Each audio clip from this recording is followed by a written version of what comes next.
What do you call a man who's a motivational speaker, travels the world, speaks in 2 languages, is an international, global, best-selling author, forensic psychologist, Olympic coach, coach of basketball teams such as the LA Lakers and the Milwaukee Bucks? What would you call a man like that? Anyone? Amazing. Amazing. Papi. Papi. Papa. Papa. We call that man Joaquin de Posada. Now, in this particular room, some of you may call him Joaquin de Posada, some of you may call him mentor, some of you may call him friend, some, very few, may call him Papa. I called him Dad. Now, you called him Papa. Joaquin de Posada was a man who, he was successful in many things, and he was an incredible speaker and author, but he had the ability of turning concepts into million-dollar ideas, and he proved that when he turned one particular concept into a million-dollar idea. And it all happened when he was on the plane one day. He was traveling from San Juan, Puerto Rico to New York, and he was reading, because he's always reading. In the pages of a book called Emotional Intelligence by Daniel Goleman, he read about a marshmallow study, and he was fascinated by that study. Has anyone here heard about the marshmallow experiment? Okay, most of you. But there are some that have not. And as much as I would love to tell you about the marshmallow experiment, I do not tell it as well as my father. So I'm going to ask my father to please tell you the marshmallow experiment. Psychology professor took kids that were 4 years old and put them in a room all by themselves. And he would tell the child, 4-year-old kid, Johnny, I'm going to leave you here with a marshmallow for 15 minutes. If after I come back, this marshmallow is here, you will get another one. So you will have 2. To tell a 4-year-old kid to wait 15 minutes for something that they like, it's equivalent to tell us, we'll bring you coffee in 2 hours. Exact equivalent. So, what happened when the professor left the room? As soon as we got close, 2 out of 3 ate the marshmallow. 5 seconds, 10 seconds, 40 seconds, 50 seconds, 2 minutes, 4 minutes, 8 minutes. Some lasted 14 and a half minutes. Couldn't do it. Could not wait. What's interesting is that 1 out of 3 would look at the marshmallow and go like this. Would look at it, put it back. They would walk around. They would play with their skirts and pants. That child already at 4 understood the most important principle for success, which is the ability to delay gratification. That is the marshmallow experiment. The concept of delayed gratification. My father was fascinated by that idea, and he said he could not understand how it was buried in the page of one little book. So he decided to write another book. He wrote a book called Don't Eat the Marshmallow, and that book turned into Don't Gobble the Marshmallow, and then Keep Your Eye on the Marshmallow. He wrote 3 books, but he didn't just write 3 books and put them on the shelf. He became a best-selling author, selling over 4 million copies and published in 29 languages. That is Joaquin de Posada. Many people knew him as the Marshmallow Man. He became famous for that. But I knew him as Dad, and we had a different story. Now, I want you to imagine for just 1 second, if you were a man or a woman that was going up the ropes in your career.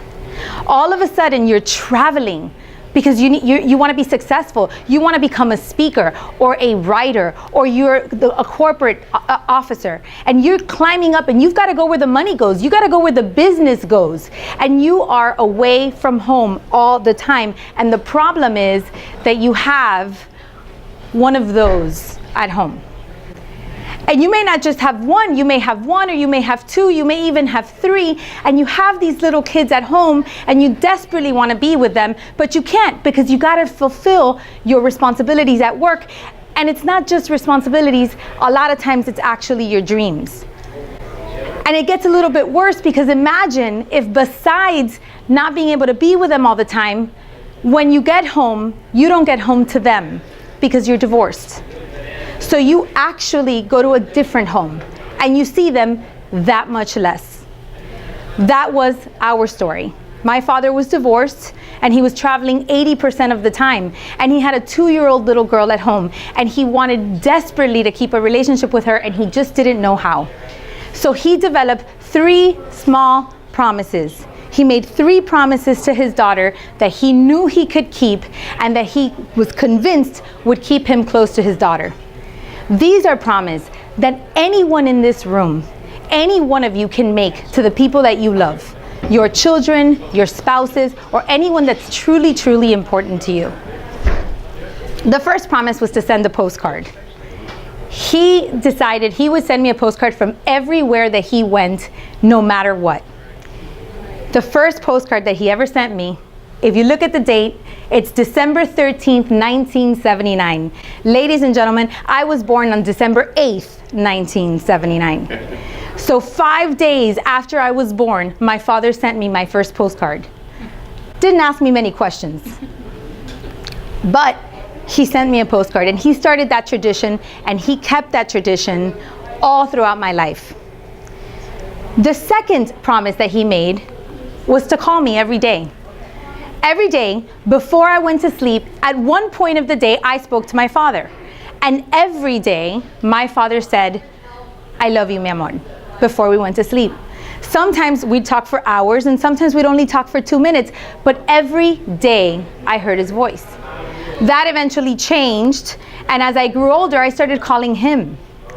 And he changed his promise. He modified that promise, and he said when cell phones came out, because before it was beepers, okay? I had a special code, and he said if it's an emergency, you beat me with whatever code, and I will leave wherever I am, and I will go wherever you are, because I will always be there for you. But when cell phones came into practice, he said he always wore shirts with a pocket, and he kept his pens in his pocket, and he kept his cell phone in his pocket. And he would say, "I will answer the phone no matter where I am." So whether he was with the Prince of Saudi Arabia or the President of Nicaragua, whether he was giving a presentation in front of 3,000 people or dealing with the LA Lakers, if I called, he said, "Hang on a second, it's my daughter." And he would answer the phone and he'd say, "Is it an emergency? I'm in the speech." And I'd say, "No, just call me back." And we'd hang up. And that was his promise to me. The third promise is a very special promise to me. And it is very special because of the group that we're in front of. But I'm gonna let him tell you that promise. Dad, what was your promise to me? Caroline, I'm going to promise you that every year for 4 days, I am going to take you with me to the National Speakers Association convention, because I travel 80% of the time. So I gotta be all over the world, and you're gonna be alone. So I want you to know what I do for a living, so you see what I'm doing, and you're my partner. And the sacrifice you are doing because I am away speaking to someone else is part of you helping someone else in another country. This was one of our first NSA conventions. I attended the youth program with my father, but I want you to listen carefully to what he said. He said, "You are my partner." He was my partner. So he was around the world impacting lives, touching people, spreading good, positive messages, fulfilling his dream. And all I had to do was sit on my bed and do my homework, and I was impacting those people too.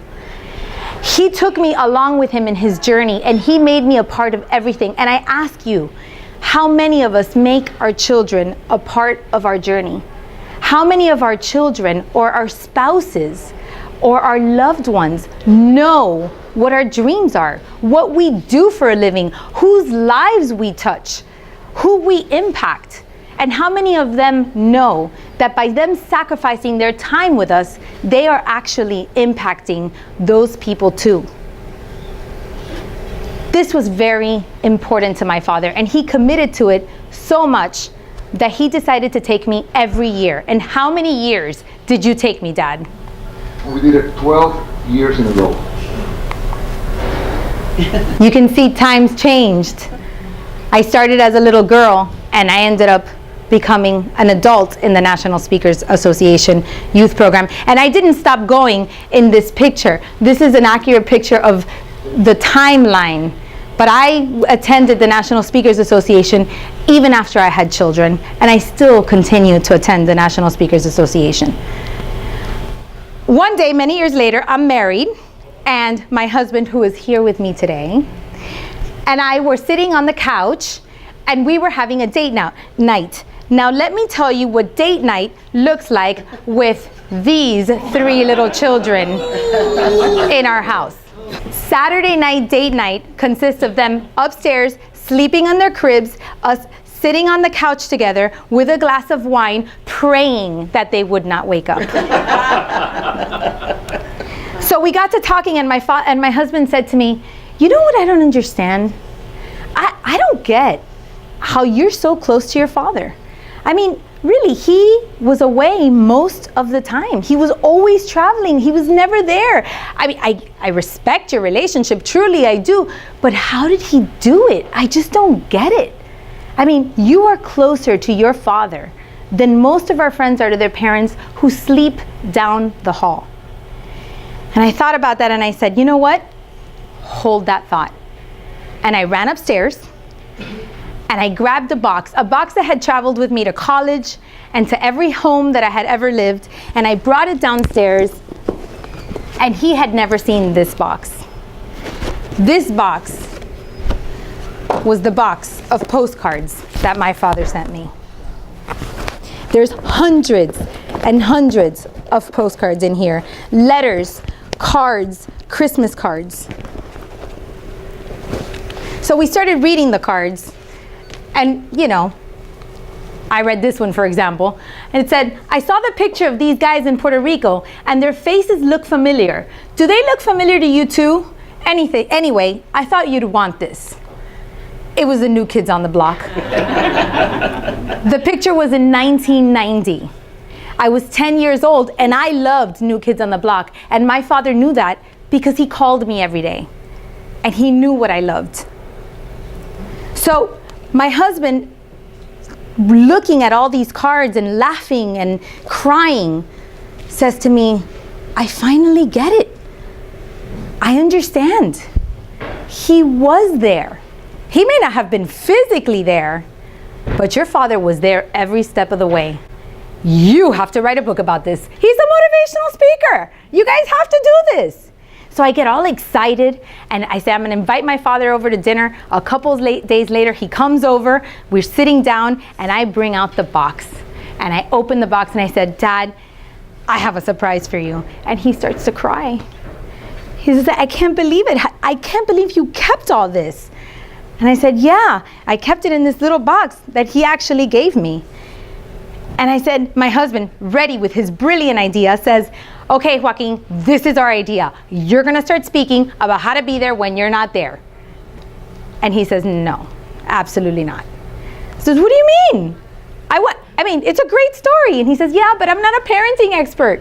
I'm not Dr. Spock. I can't tell people how to raise their kids. I just did the best I could."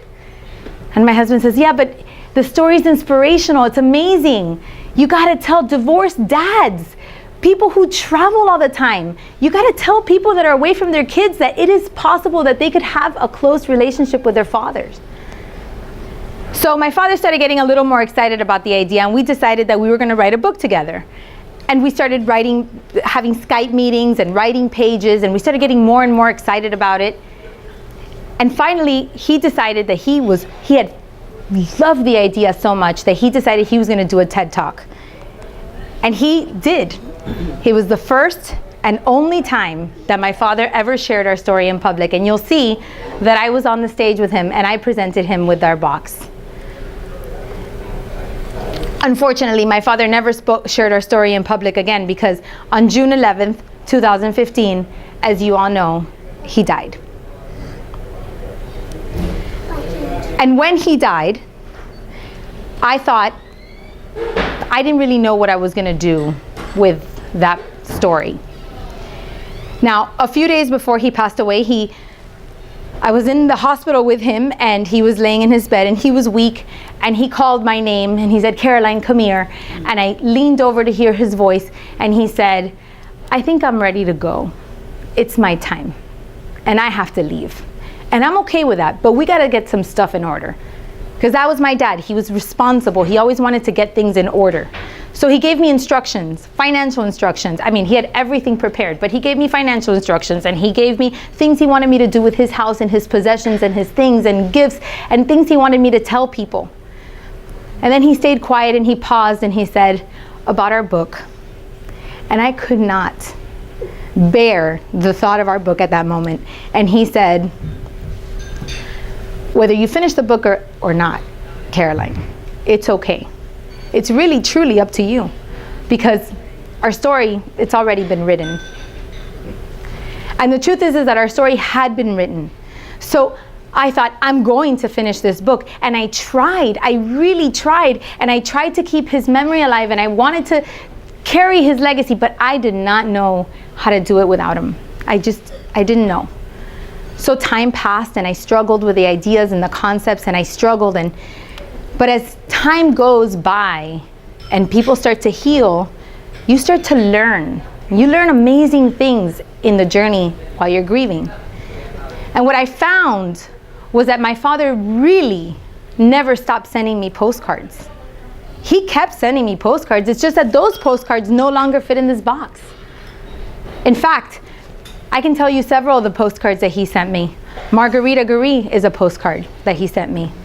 Dave Bricker is a postcard that he sent me. Helen Turnbull is a postcard that he sent me. Gail Carson is a postcard that he sent me. Mace is a postcard that he sent me. Haley Foster is a postcard that he sent me. Rita Craig is a postcard he sent me. Kelly Swanson is a fresh postcard that I just received. Keith Harmeyer is a postcard that he sent me. Mark Levitt is a postcard. Francis Rios, Bruce Turkel, Florida Speakers Association, National Speakers Association, Terry Brock. Every day I get postcards, so much so that when they decided to do the JDP Summit, the Joaquin de Posada Annual Summit, they had to promote the event. So they obviously had to send mailers to people. And what did they choose to send for a mailer? A postcard!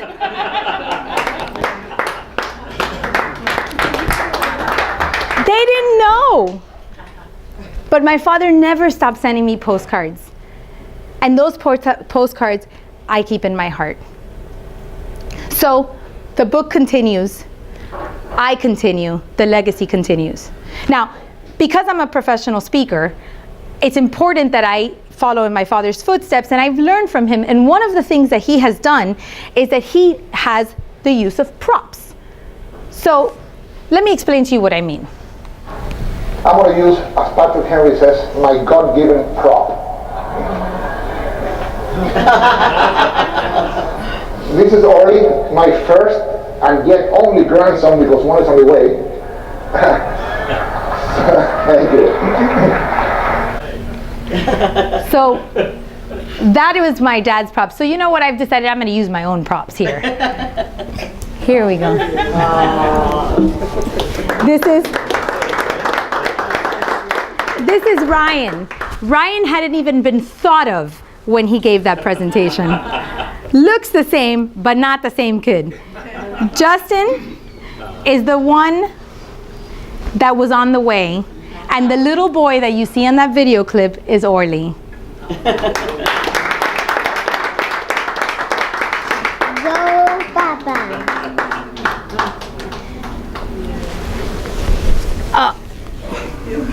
So let me tell you where they're supposed to be today. They're supposed to be on a camping trip because it's Nicholas, it's Nicholas, Orly's friend's birthday. So they're supposed to be riding bike and sleeping in a tent, hanging out with their friends and saying scary stories.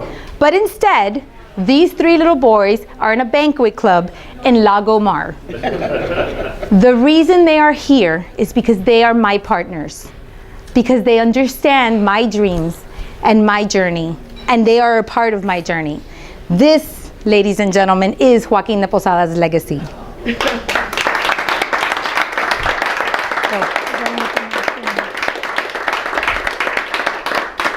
me.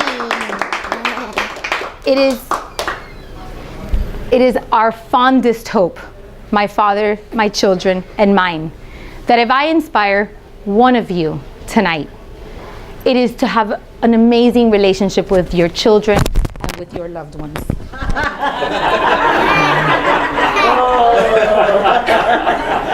You see, if I inspire one of you to have a good relationship with your children, or to call them, to leave here today and call them and say, I love you, mi amor, then my children have inspired you too. My fondest hope is not that you spend every waking moment with the people that you love. My hope is that you can travel and you can dream and you can work and you can touch lives and you can impact people, as long as you remember that you have to take your partners along for the ride. And if we can do that, then we together will make a better place. Now, I'm gonna say goodbye, and I want my father to say goodbye too. Thank you so much, and I wish you the best.